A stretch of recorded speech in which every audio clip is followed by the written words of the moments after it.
Welcome everyone to 4th Podim DX satellite event. Thank you for tuning in. I'm so happy to have you all here. I'm sure we are all excited to hear what our great guests have to say about not maybe so obvious drivers of success like leadership styles, and much, much more. But before we move on to the juicy stuff, I've got a few exciting news about Podim I want to share with you. We are here today because of the Podim Startup and Tech Conference. This is one of the warm-up events as our team just couldn't wait for Podim to begin.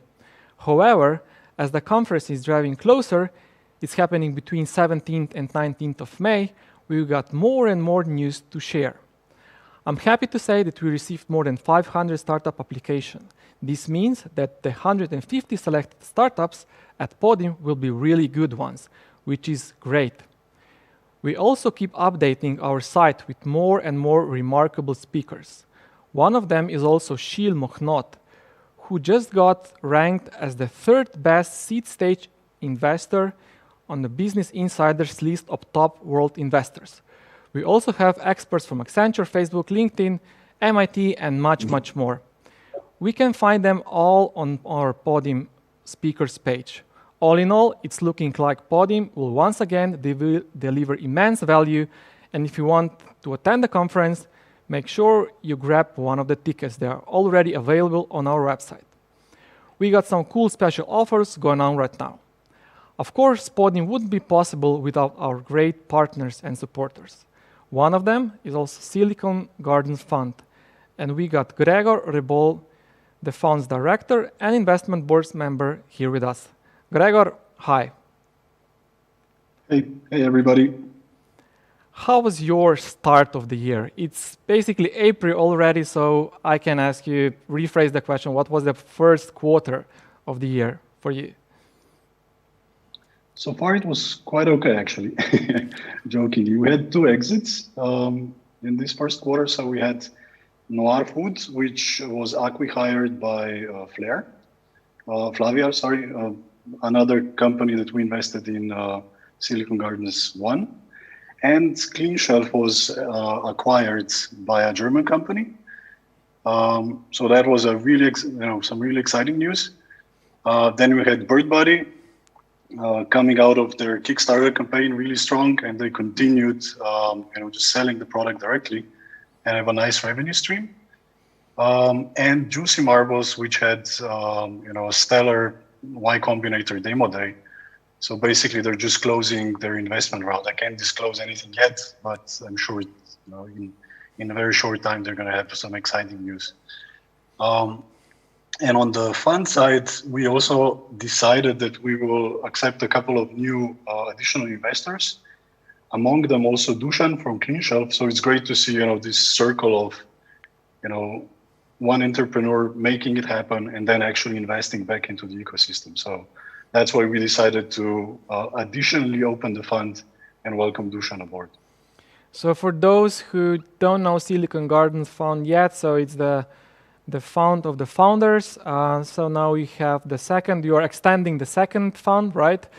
And yeah. This is what it's all about. So founders who basically invested in, and then you get them exited and enter as investors in your fund, and then keep mentoring, investing them further, right? Yeah. Okay. So how do you see the role of the Podim and in the ecosystem and in the whole yearly schedule of events and also in the puzzles of the ecosystem? Well, I see Podim as a sort of a great, get together of the whole, startup community, regional startup community. It's great that, it puts this region on the map of, new investors. And I'm hoping that it also is boosting, the local entrepreneurship. So I really hope that more and more people decide to start their own ventures, because I really believe that this region has, a big potential for this. So we have great schools. We're really good at problem solving. Usually we're more resource constrained, and therefore we need to be more innovative. On the other side, what we do lack usually is, these insights into these real world problems, the problems that are really worth solving, right? So that's what I usually suggest to people, that, they maybe start with in a scale up startup to get to know the world, to get to know the real world problems, and then maybe, continue and start with their own ventures. And also this learning and gathering, experience and everything is one of the important roles and missions of also the good leadership. And you build your great companies by yourself. Also invested in great companies, so you're doing really fantastic job. And thank you again for supporting Podim. I'm really happy to have you among the supporters and partners. And also looking forward to a great event and the main event in May, on which we will also hear about some of the great lessons from your portfolio companies. So thanks, Gregor. I'm looking forward to this discussion later about the leadership. Now I'm also welcoming Sarah Garasel from der Brutkassen, our moderator today. Sarah is in Vienna. Hello, Sarah. How is Vienna? Hello. Thanks for having me, and welcome also from Vienna and from my side. Right, Sarah just finished her late evening coffee, so she's ready to moderate. But just to wait for the caffeine to kick in at the right moment, we have a short video, and then I'll leave our dear guest to you, Sarah. We're looking forward for the discussion, and thanks again all for having you here. And we wish you a great discussion and talk to you later. Thank you.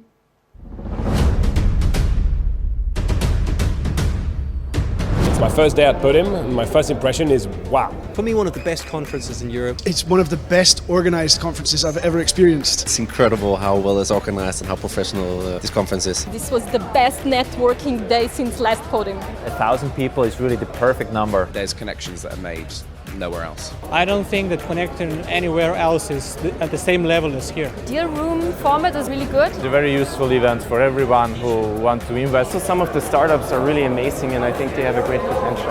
A lot of really good companies thinking big. We have found some partners. The goal has been reached. Podim can be a gateway to much larger opportunities. And that's why we come back every year.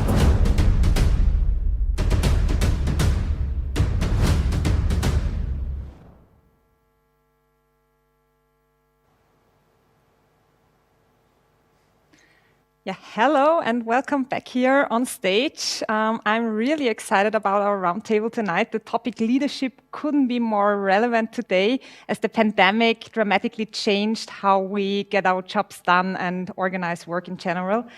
Therefore, I'm very excited to be here with such great leaders and founders for this Podium satellite event. And before we start the discussion, I want to do a little round of intros.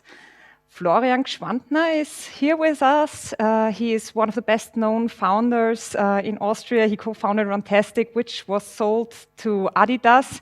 And now you have a new business called Leaders 21, and that fits very well with the topic of our talk today. Welcome, Florian. Thank you. Thanks for having me. Also here with us tonight is Maja Mikek. She is co-founder and CFO of Celtra and was ranked among the 100 most successful European female founders by Forbes in 2016. Welcome, Maja. Thank you. Looking forward to this. And our round is complete with Gregor. We already had the chance to get to know you in the intro round, in the initial talk. Welcome back here on stage. Thank you. Florian, I start with you. Please tell us briefly, what is Leaders 21 about, and why have you started it right now? Yeah, what is Leaders 21 about? Why 21? Because first of all, we do believe that leadership in the 21st century looks quite different compared to the 20th century. And our key slogan is great leadership makes all the difference. So what do we mean by that? So as we founded or scaled Runtastic, the company grew very fast, especially from, I would say, 70 to 150 people. And there were some struggle with that because we grew the company, but we didn't grow our leadership back at that time. And later we understood why it's that important to invest in people, to invest in leader, and what's actually let's say the role of a leader or of a great leader in the company. And with all that, what we have learned over almost a decade or more than a decade, we decided, one of my main colleagues at Runtastic, who was responsible for the organizational development back then, and I co-founded a new company. So what we are doing at this point is basically a lot of consulting in a very old traditional way, but we're also building a digital product, because we see in many startups, scale-ups, traditional companies, that there's no leadership development path for people in the company. And that is exactly what we want to build. We want to make it more transparent, but also connect leaders all around the world. Because actually leadership, of course, existed already hundreds of years ago and was always a little bit similar, but we missed the link that people really can connect, understand where they have to become better, how they can invest in feedback. And there are so many topics. I could probably do now a keynote about that, but that's what our company is doing. We are being 11 people by now. It's really startup business again. So we're doing all the fun things and the not fun things of building a company. But we see it is a really important topic for the future. And hopefully we will change, or we can change a lot of lives and a lot of lives of leaders. That's our mission to go. How was it to get a new business up and running in times of pandemic? You know, we founded Runtastic back in 2008-9. There was this financial crisis. Now there's this different crisis. I don't know whether that's a coincidence or not, because there is never the right or the wrong time to found a company. You know, it's like you have to get started, and it's always a little bit hard. We know in Austria there's some bureaucratic work to do, bureaucracy, but I think that's the first part of becoming an entrepreneur, fighting against all those little challenges. Otherwise, you shouldn't do it, or everybody could do it. And I think it's the right time. What we see is that especially big companies are willing to change, or they know they have to change to survive.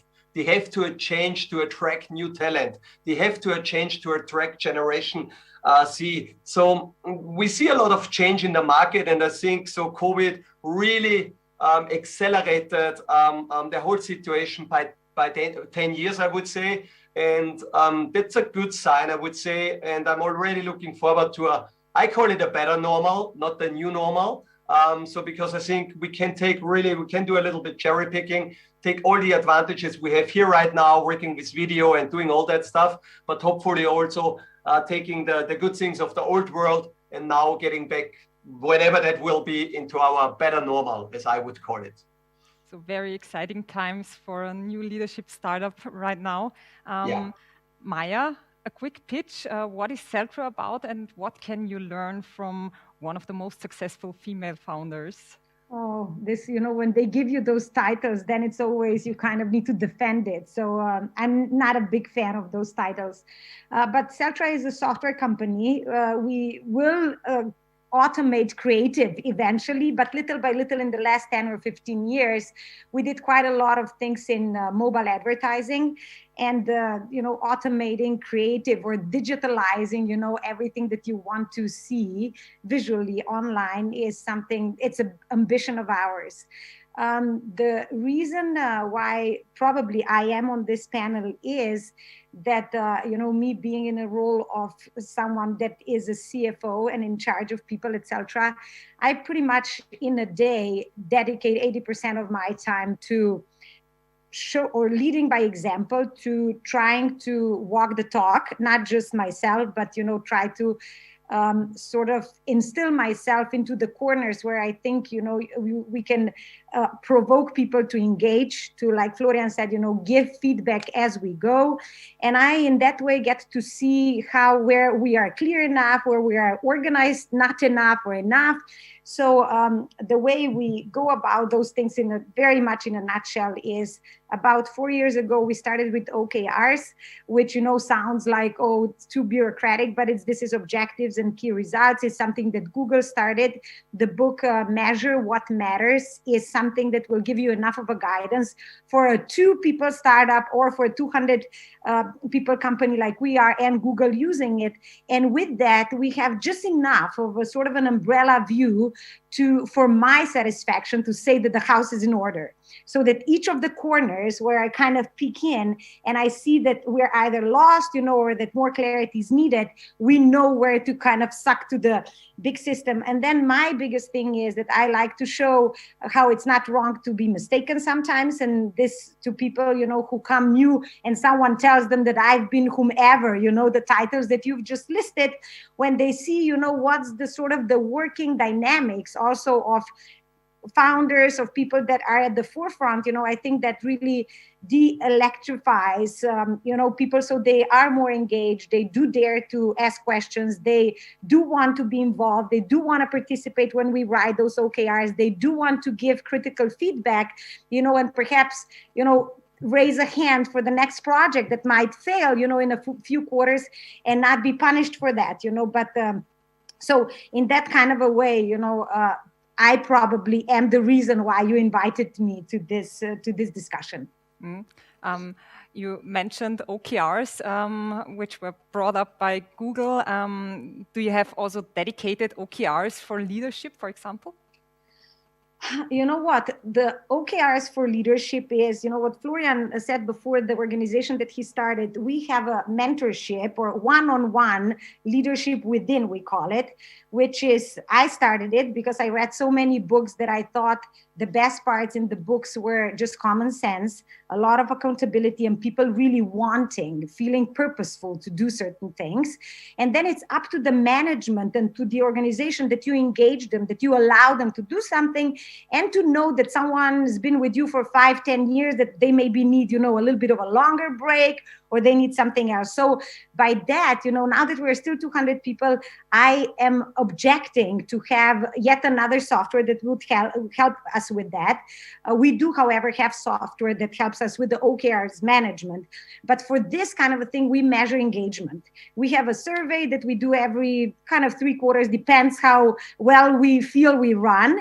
But by how much people are engaged, and with open questions that we raise there, I read all of the comments, and that is probably the best measurement to understand where we stand. So, I could say, engagement being over 80%, but again, this is such a generalized statement that will not tell you much. I would say, that managers being challenged and perhaps pushed, accountable by their team members, it's a very, very good management, or measurement to see how well we do this leadership, if you want.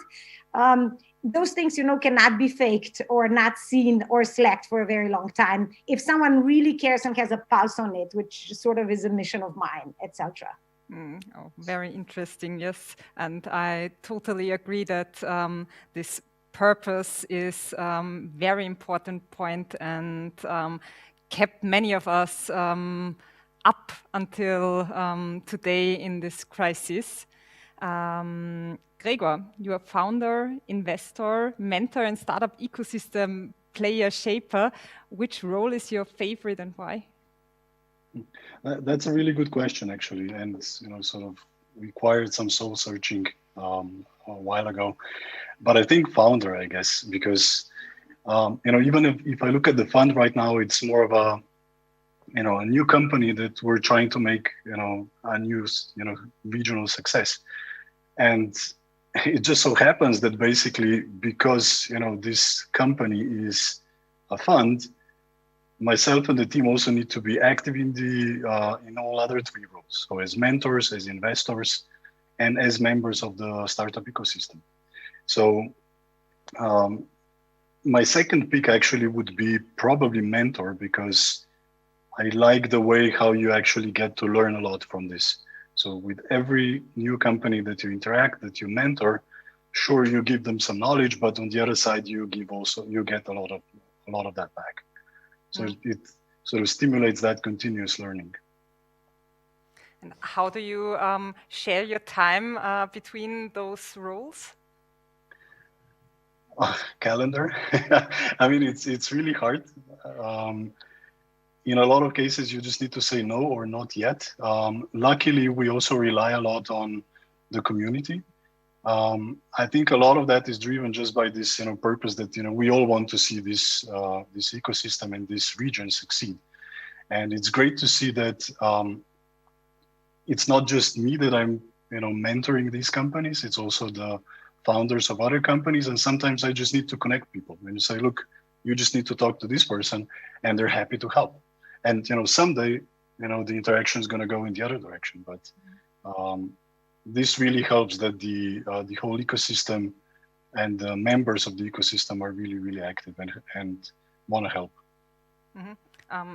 Gregor, as a founder, Florian already touched this briefly. You have grown Kpis from 0 to more than 100 employees. When was the point when you realized how important leadership is? Well, maybe one thing to emphasize is that Kpis wasn't my first company. So I started in the first year of university. So there was a big services company called Hermes Software at the time. So I don't know, it was 500 to eventually grew to 1,000 people. So, really great employer. A lot of really good engineers actually were taught there. And I was entrusted, as a student with, starting a new product, something that could eventually become a spin-off, and it did. So it eventually became, it was just 3 students that started it. And eventually became like a spin-off with 50 people and, joint venture with an Irish company based in Boston, then the company. And it was great because on one side, you were, in a safe enclosure of a bigger company where you saw all the different processes and so on. And on the other side, we were starting our own new venture. And I think this was then, what followed was Kpis. So after we closed that one, unfortunately, it wasn't successful. In 2003, we closed shop. And that was, that company was completely merged back to the services company, to Hermes Software. We actually started with Kpis. So, and I always say and emphasize that we learned a lot of great things in that bigger organization, because a lot of processes and so on were really well, thought out in that company. And interestingly, that company was, one of their major clients was HP. And HP, of course, was at that time was, really defining the, really good processes of how you actually run a software business. And Hermes Software, of course, they internalized that. And, some of that, of course, we also used in Kpis. And in Kpis, of course, it was, it was a little bit different because at that time it was my money. It was, completely our call. And the major difference, I think, was at about 15 to 20 people when, the salary size was actually, that big that you actually need to plan a little bit ahead, right? And at that time, we needed to put more focus on the planning and for the, longer future. And at that time, it was, the time when I actually stopped coding and focused more on the company and on sales and so on. So that for me was actually at least a very interesting point in time. Florian, would you agree? Is 15 to 20 people the sweet spot when leadership kicks in? I would say there's a few sweet spots, and they are quite different. Like up to 20 people, it's really like this family. It's like, you usually, let's not talk about COVID times, but let's say you're in the office having lunch together, what is going on. Everybody is super open. There's nothing that no feedback is not given, things like that. Then the company is getting a little bit bigger to a stage. For us, it was like, 30 to 40, where you have your first hierarchies or your leads. You don't think that much at the beginning who could become a lead, because first come, first serves. At least that was it back then at Runtastic. Then at 70 to 100 people, you figure out, okay, that was probably not the best idea that some people became a lead. first of all, they were not even asked whether they would like to become a lead. They didn't like it, or they couldn't fulfill what they should do. Then you miss them for development, things like that. Then with 150 people, there's this Dunbar number. I think that's what you can Google, that really you don't know the people at all in your company. And I think you should start invest in people developing quite early. And I always say there could be this expert track, becoming a better UI designer, becoming a better engineer, becoming a better whatever technician, or HR person, or it doesn't matter. And there's this other leadership path. And that path is about how you can really lead people. What does it mean to become a leader? Because for many people, they don't, or they underestimate how important it is that you have to take leadership tasks, and you can't do your daily business anymore. You lose something. You have to give up something that you can really support other people. And there's that the day is only 24 hours, and you can't do both in best quality usually. And that's what we have seen. And now the startups where I'm invested, there's some, they already start heavily investing in leadership, and they are just being 20 to 30 people. And I do appreciate that a lot. And I think we will see the good outcome later on the way. And I think that changes.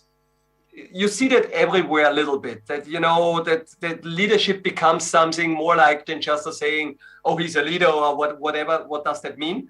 So I would definitely agree. But again, there are certain stages in a company where you have to change, and you should already be prepared when you are there. Most companies, like the same for us back then, we were at this stage and we figured out, okay, we messed up the last 6 months, or we missed something to prepare for that stage. Let's say it like this.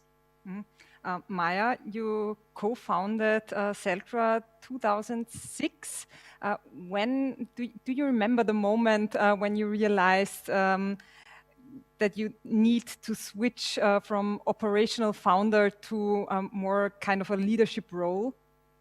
Yeah, I still, this, it's very interesting what also Florian was talking about. I think doing something when you're young, doing it for the first time, actually in our case, I think it was a blessing, because we also made quite a lot of mistakes. Exactly what you've mentioned, you promote whomever was first there and all of this. I consider myself still very operational, but in a different way. Like I told you, I am a CFO, I'm in charge of the budget, but I like to be in charge of the budget by knowing what different departments are doing, how much are people utilized, how much they feel good in their role. Do they find little purposes and little things that they, kind of want to burn for, right? So that to me is very operational, and it takes a lot of hours. Now, if that can inform what I need to do in finance, which the way I work, it's 100%, in in some sort of a symbiosis. But, it depends, how the companies evolve. We started early, and then it was quite a few years, that one could say they don't matter, but they matter a lot, right? Because you learn how you need to persevere. You learn how, you need to stick together, how it's important to find that product market fit, and in a market that's large, just like Gregor before said, we need to solve problems that could be big. If you really want to have big ventures, this will be fruitful, right? So for us in 2006, so I'm also a co-founder with my husband, right? So that's another specific. But when we started all of this, I wasn't probably the power that pulled all of that forward. I really was, probably the third person, if you were to say, because we have another co-founder.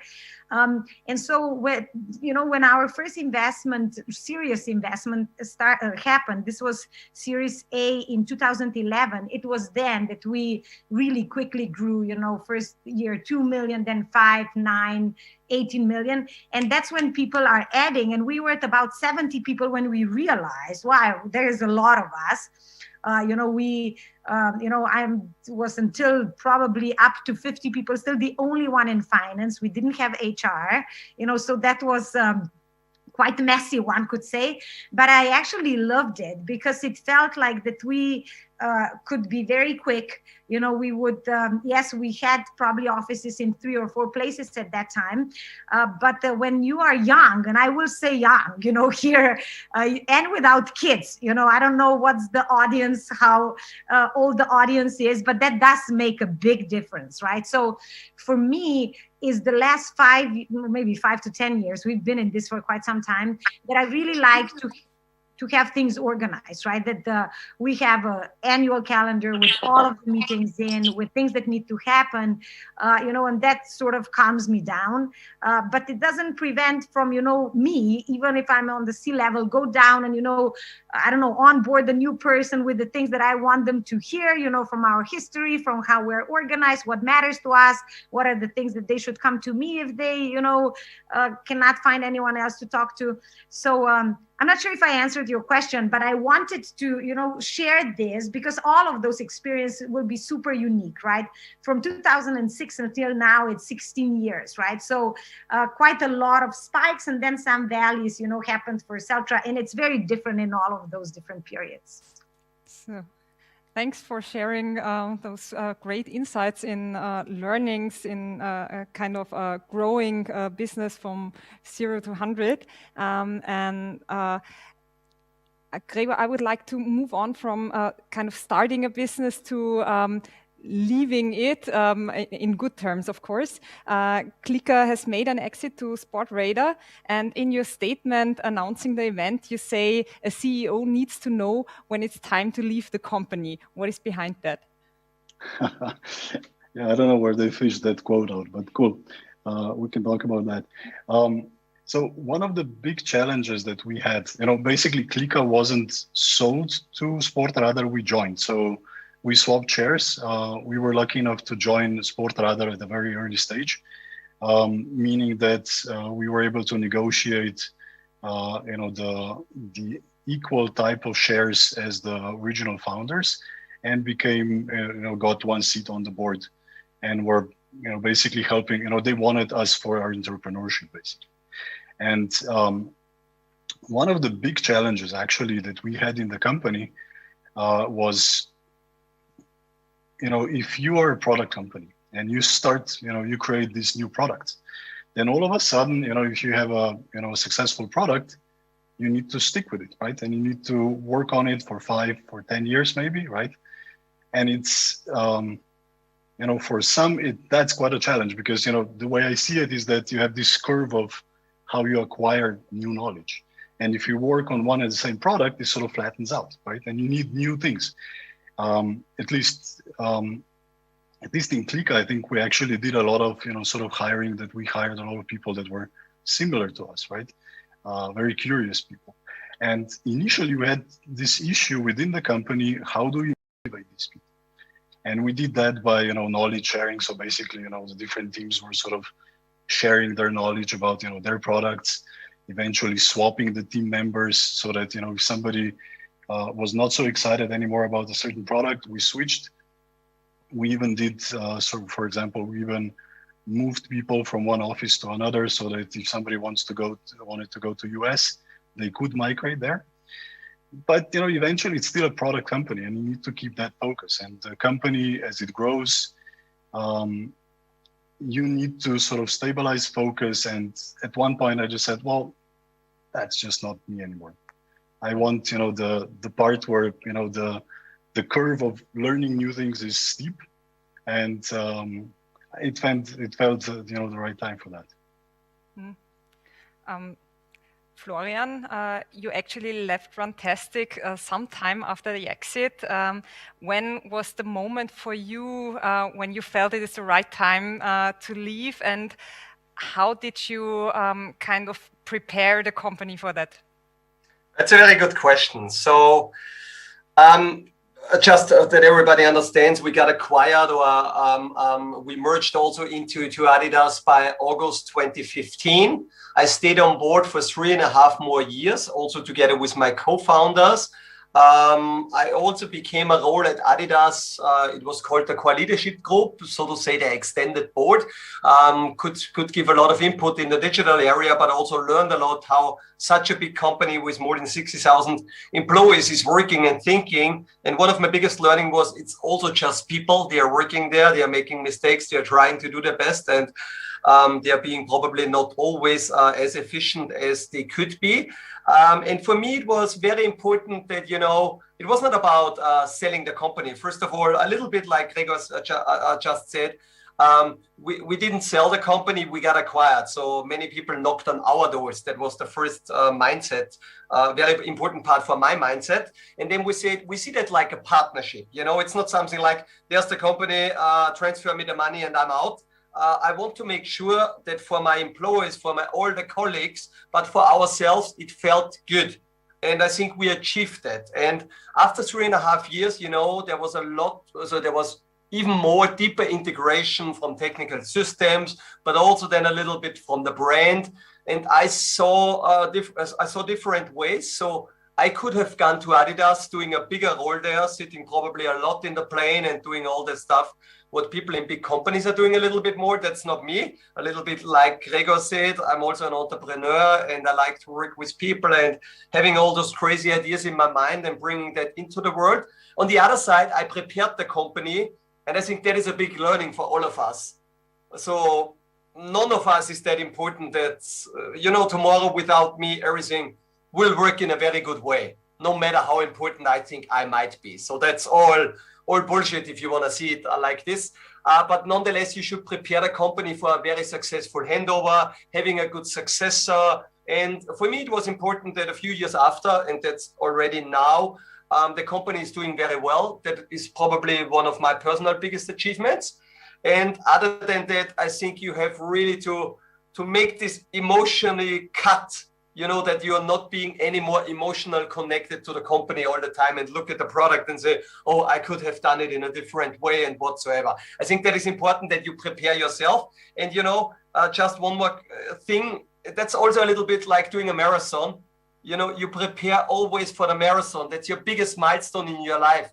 But most people are getting there and they never thought about what's going to happen afterwards. And then sometimes the depression comes because you didn't prepare for the way after. And I think I tried to prepare for the way after. And that was very important for me and make this disconnect between you and your baby, so to say. And yeah, it worked out, I would say, very well and all good. Did you felt some sort of depression afterwards? No, to be honest, really not. I felt for myself very weird because, you know, I went on holidays for quite a few months to Hawaii and so on, and not checking the emails and not coming in to way too many emails and having this decision power, let's do it this, or let's say just to discuss with a team and, you know, knowing your people and all that stuff. I missed that. So that was really weird not having that. But even after, you know, that's the good thing about Hawaii and 15 hours time difference to Europe. So there's not even a chance to connect somewhere. That helped a lot. And after 3 to 4 weeks, you know, there was this new habit created. They're always saying it takes 21 days to create a new habit. That was not checking your emails on a daily basis. That worked out really well, I would say. Maya, Celtra is now a global player as a company. Have you maintained kind of the startup spirit until now, or how can you do it? Yeah, I don't know. I try to, and we all want to. And I think a lot of us that are in all of this from the very beginning sort of find nostalgic ways of, you know, looking how it was. But, you know, today is a new reality. We're still not so big. We're 200 people. We need to, you know, sort of make another breakthrough to be where we want to go. I don't know. Yes, we are young in spirit. We could be quick, you know, but there's for sure, you know, always things that we could do better. We're aware of them. We all like to come together. You know, we still try to do all hands when there's a chance to, you know, fly around. So I would say, you know, that in certain ways, yes. Did we have OKRs when we were a startup? No, you know, or when we were, I don't know, up to 100 people? No. But I'm an optimist, so I always see things good exactly as they are. And, kind of from every point you could, have a perception, what to now do for the next quarter, for the next year, for the next few years, and be excited around that. So that feels still startup-ish, yes. Gregor, when companies grow, is there a chance to maintain the startup spirit? And in general, what is the magic of this startup spirit we are talking about? Well, actually, as I mentioned, we had the exact opposite problem, right? So in Sportradar Group, we were actually called the hot-blooded Slovenes, compared especially to the Norwegians or to Germans in the group, always coming up with new ideas, always coming up with new initiatives. So for us, I think the problem was quite the opposite, right? How to actually sort of put all these different ideas into certain perspective and through a certain process, so that we organize how we do innovation, right? So that we actually go through a certain process of checking and so on. And this was quite a big challenge for us. And what I mentioned is that this was not losing the best people because they needed to, they were crucial on certain projects, but they got bored, right? So we wanted to keep them, and that's why we sort of relocated them. So it was, the other way around. We actually never had problems with losing this. If I would look at the, more of a global perspective of Sportradar, sure, but it's a relatively, it's a big company, still not as big as, of course, Adidas. So it's just 2,500 people globally, without, talking about scouts. And it was, in a way, always, it was kept interesting because Sportradar, every year we acquired a company or two, and we merged that. And that also, came back as, additional products, additional initiatives, additional things that we could do.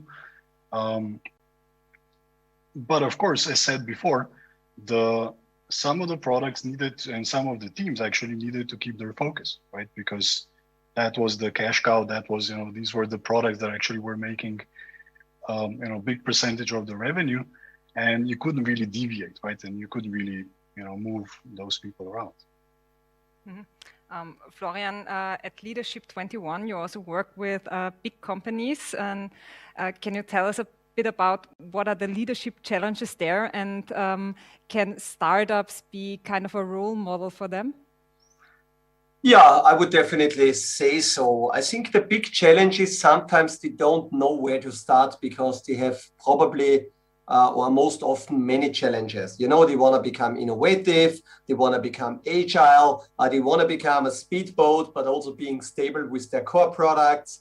Then they want to attract the best talent, and so on and so on. So the biggest challenge is really to figure out or to understand that you can't do it at all. And I would always, or at least adding the culture part, because the good saying, culture eats strategy for breakfast, there's still a lot of truth in there, but you don't change a culture within days or weeks or months. That's really a long-term process.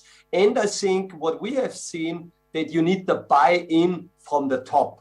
Because very often it's just somebody says, yeah, let's do innovation, that we are being innovative, or let's as we have seen in the past years that many companies did like an acquired or did a startup part or some kind of innovation hub within the company, which never worked out that well because, just putting employees somewhere and say you're being now the startup in the company, that doesn't work. So what we are doing or what we are seeing is really making them aware that there's a few things to start and then focus on those things. And we have one methodology. It's called like our summit. And with our summit, we have 2 offline days of working with 30 to 60 people from the company. And then they have to vote for topics. And there's only 6 topics they can work on, and then doing a deep dive there. And it's quite interesting. You already see in the beginning that very often the leaders or the C-level or the board has totally different understanding from employees or other leaders where to go. And then to figure that out it's quite a challenge, but it's a good one because then you see also just communication And doing the right communication in a company with 2,200 or 10 people is one of the biggest challenges at all. Maya, how important is leadership in your company in comparison to other elements like product or sales or market? Yeah, I would still say product market fit, is something that for sure can permit quite a lot of mistakes on the leadership, right? Especially, like I said before, on the big markets, you can you have a lot of room to make error, but it makes a big difference on a long term if you are surrounded by people who like to learn, who want to do better, who want to be better versions of themselves. So yes, it's leadership is important. Now, how big of a thing do we make out of it? Especially if I were to say, Micha, who's the CEO, and Mateusz, who's the chief product officer, they will never talk much about it. But if I today needed to say who's the biggest role model in the sense of hard work, innovation, perseverance, going humbly and asking for the 100th time for the door to open or to ask, whomever the advisor to come again on a group, sort of a brainstorm session, it would be the two of them. So they don't really talk much about them. It's the two of them. I am probably on the, executive team, the one that also talks a lot about it, which I do think it's super important because not everyone, that joins has either access to, people that kind of, I would say, walk the talk. Now, like I said, we have sessions, and I do not like to discriminate and say, you look like a good potential, so talk to me, right? So that's not the way to do it. We do have quite a lot of books that we, suggest people to read, and then we would have sessions on them. There was one book that I did a lot of sessions with people on the How Remarkable Women Lead. It has, and I'll take 2 minutes if you allow, because it is on leadership, which is the topic today. It's 5 topics there. And the first one is meaning and purpose that should be found in little bits that you do, or even if you work on a product, but you manage a team, it needs to matter to you, perhaps, that you want to become a good manager, little things of feedback that you give to people. So that's first one. The second one, which I really love, and it's kind of a good tactic, Florian probably uses it all the time, is reframing, or at least framing. So when you bring groups together that needs to get on the common denominator, or they go in a downward spiral, for somebody to be in that group to say, hold on guys, let's reframe, let's do this today, this should be our objective.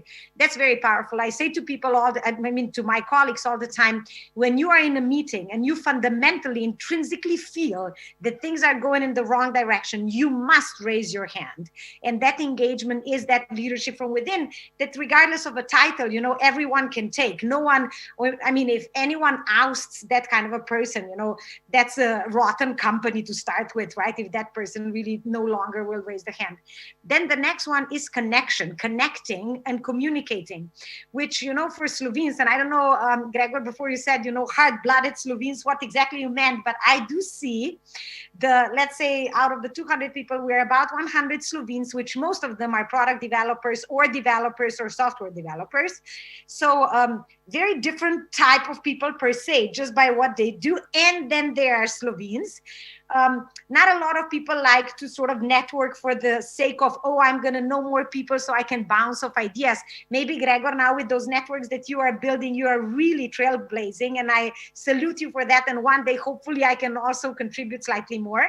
But in America, or elsewhere, global, the Western world, and probably also, Florian, in your region, I find that people, for their own benefit, they like to ask more, they like to expose more, they like to send more LinkedIn questions to other people. So that's, I think, is super important if you want to build something big, and if you want to build yourself in a good leader.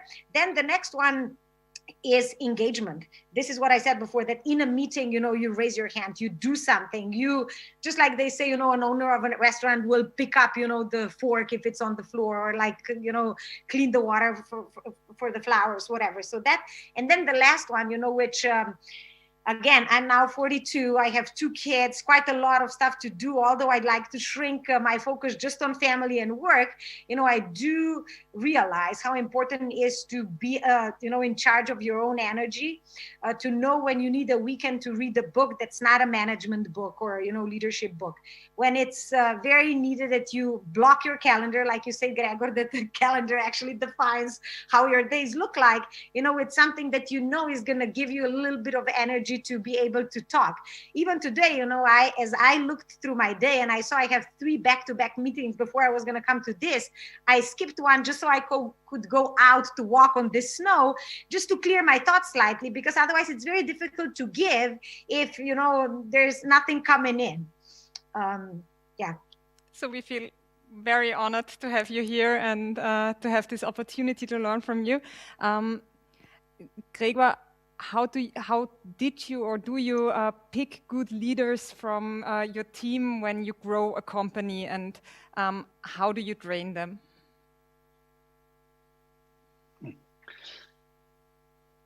Yeah, it's a good question. I mean, it's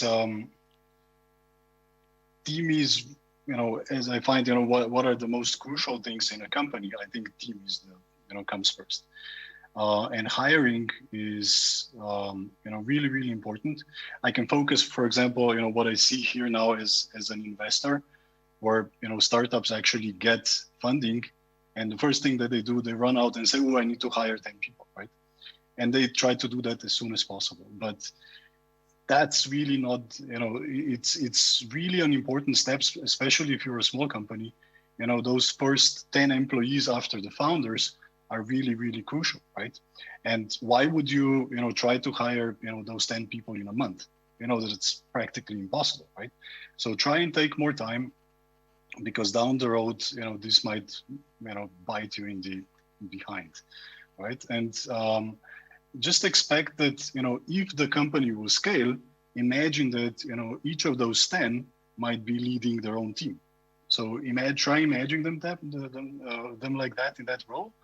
And of course, you don't have, as a startup, you don't have money to hire really senior people, but at least try and hire people that are able to grow in these roles, right? That are curious enough, that are fast to learn. And I think that's sort of the best way. What I was always saying was that I'm trying to find this spark in the eyes, right?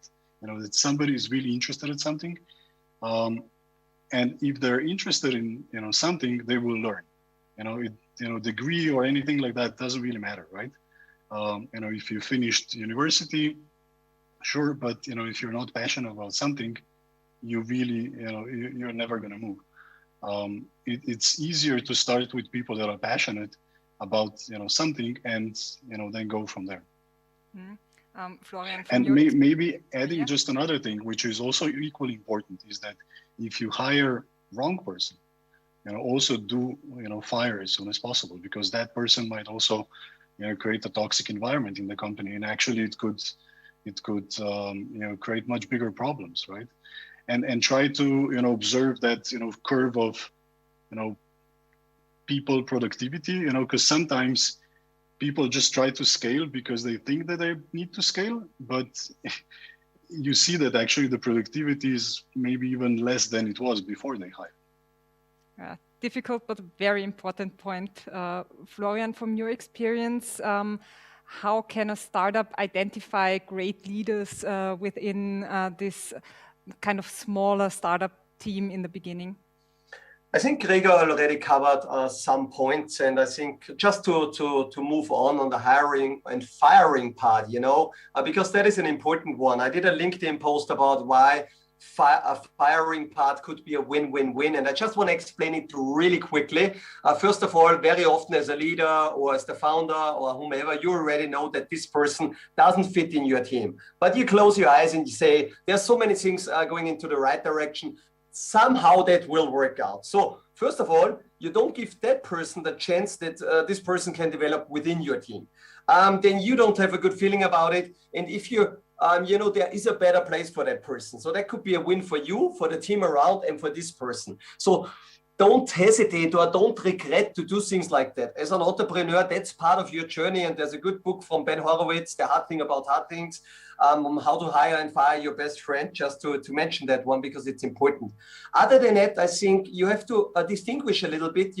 There's this formal leader, and very often there's this informal leader in a company where, it's not a leadership role, but if you ask in a company how to do that, many people say, go to that person. This person can always help you. So I think you have to distinguish, and then you should talk about what is leadership, what's your expectation of that, and then you see the sprinkle in the eyes, but you also see that who can really handle people in a very good way, find a consensus, moderate something, going into a tough conversation also with you as the founder. Sometimes it's hard to really get honest feedback.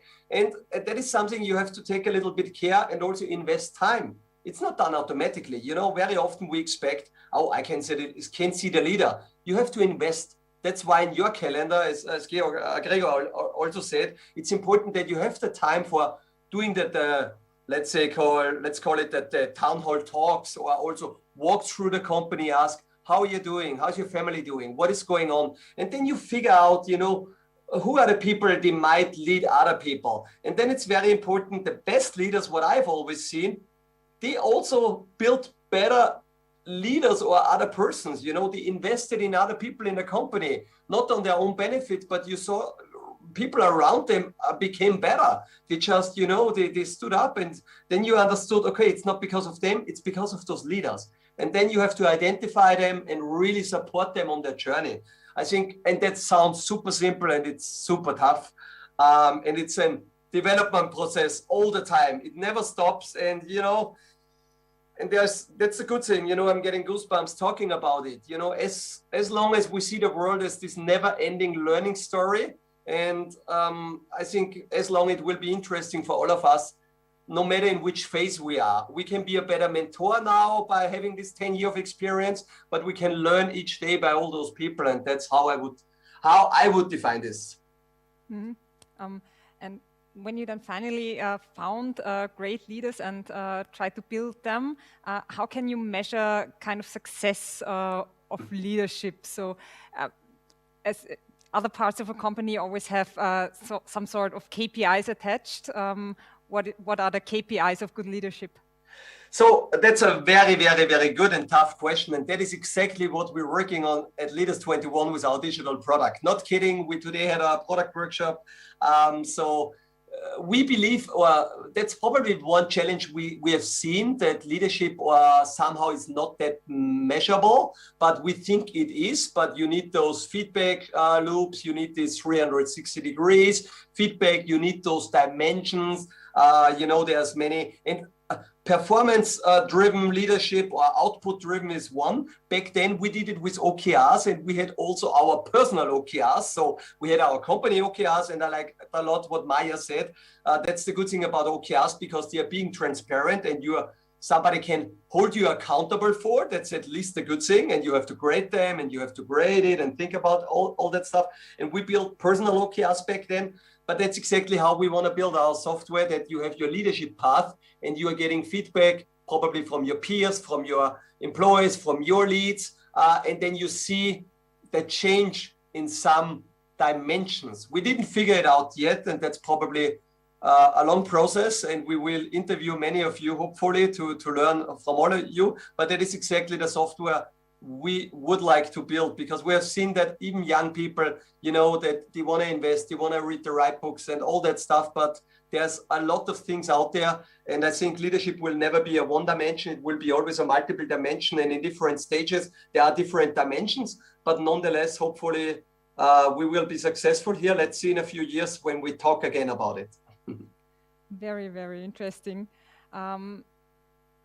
I'm sure you all agree, role models are enormously important, especially for young founders. So maybe let's start with Maya. Kind of, who is your role model when it comes to good leadership or inspiring leaders?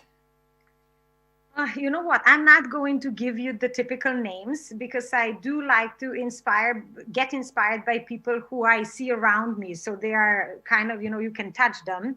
I read quite a lot. So I get inspired by, even just like book, what are those, like heroes in the books. And to me, it always comes to good values or virtues, if you want. So I am way more inspired by people who can be noble, who can stick to their integrity by the purest measurement, than someone, that with a lot of good circumstances, rose somewhere, but then, perhaps integrity is not somewhere up there with the skills that they might have.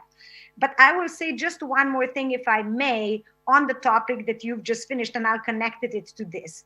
When it comes to, evaluating who can do what in a company, you could have a person that in a previous job, really could not be activated. And when they come into a new environment, if they get sort of an exposure, they are included where the problems are.